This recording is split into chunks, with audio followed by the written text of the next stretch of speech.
Assalamu alaikum. Welcome to my channel QA Pulse, where quality meets precision. In software development, testing is not just about finding bugs, it's a systematic process to ensure quality at every step. This process is guided by the software testing life cycle.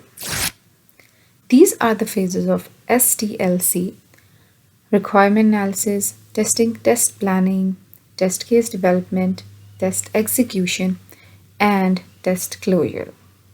Let's explore these phases one by one. The first phase of STLC is requirement analysis.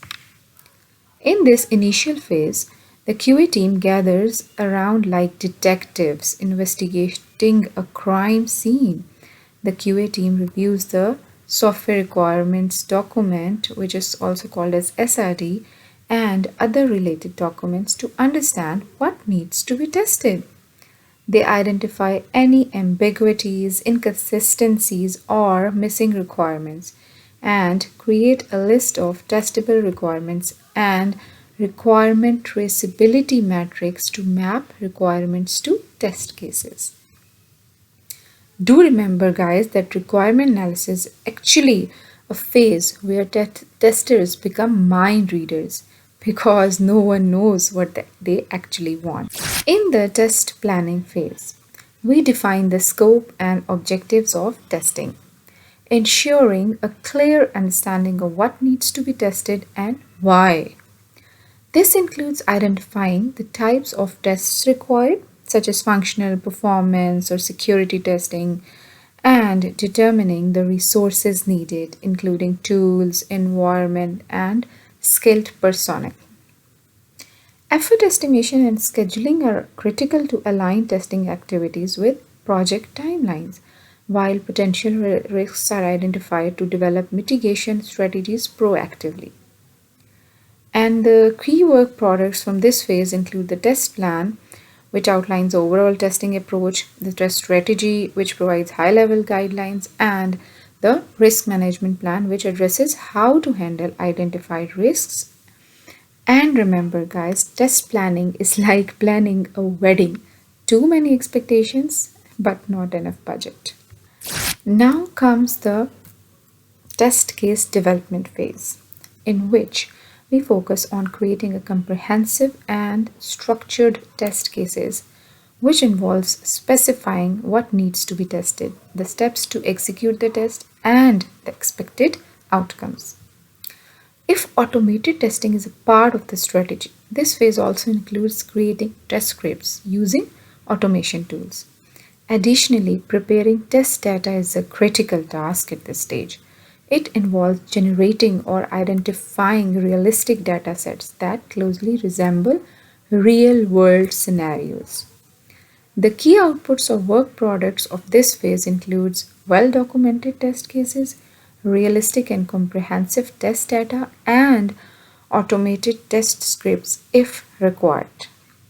And let's face it, writing test cases is a bit like writing movie scripts, except nobody enjoys the sequels.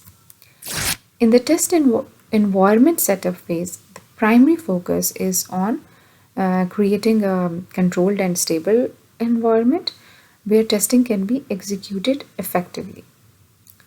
This begins by defining the hardware and software requirements, such as the operating systems or servers or databases and network configurations needed to support the testing processes.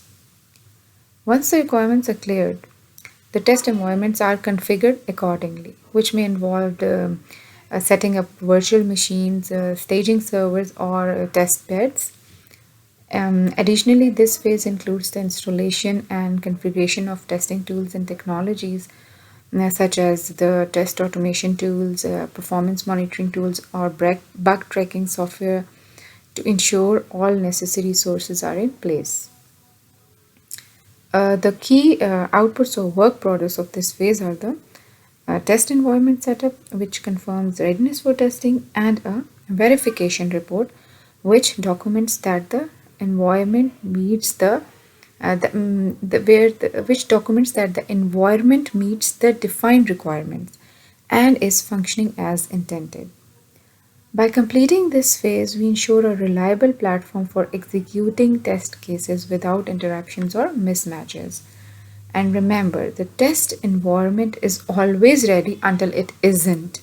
So, thorough verification is key to minimize surprises. In the test execution phase, we bring the testing plan to life by executing the prepared test cases and logging any defects found during the process. Defects are documented in detail, including steps to reproduce and then retested once resolved to ensure they are properly fixed before closure. Additionally, regression testing is conducted to verify that recent changes have not impacted existing functionality. The key deliverables from this phase includes test execution reports which summarizes the results, defect reports detailing identified issues, and an updated RTM to ensure all requirements are tested. After all, the test execution is where dreams meet reality, and most of the time, reality wins. In the test closure phase, we evaluate the exit criteria to ensure all testing objectives have been met, and then document the test artifacts, including test results and defect matrix, to provide a clear overview of the testing process. Test deliverables such as finalized test cases and test summary reports are archived for future references, and the test environment is cleaned up to prepare for its next use. Additionally, retrospective documents are created to capture lessons learned and improve future testing efforts. This phase marks the end of the testing journey where QA celebrates surviving until the next project starts. And after this phase, the QA pours coffee bracing for production bugs. Thank you so much, guys. I hope this video has helped you better understand the software testing life cycle. Take care. Bye bye.